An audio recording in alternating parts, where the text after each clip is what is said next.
একজন বড় লোক চৌধুরী, খুব বড় লোক, তার বাড়িতে 20 জন লোক গেছে রাতের বেলায়। 20 জন লোক গিয়ে মেহমান হইল। মেহমান হইয়া তারা বলতেছে, সাহেব আমরা তো মেহমান, আমি এক একজন এক এক রকমের খাবার চাইলো।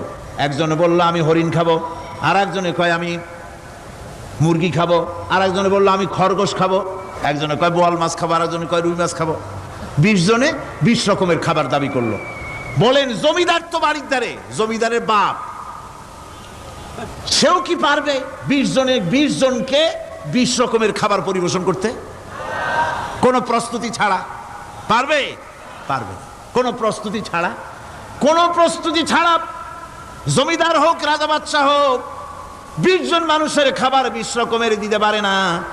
আর আল্লাহ এমন রহমান, এই পৃথিবীর লক্ষ কোটি কোটি জাতির প্রাণীকে কোটি কোটি রকমের খাবার আল্লাহ রাব্বুল আলামিন পরিবেশন করতেছেন।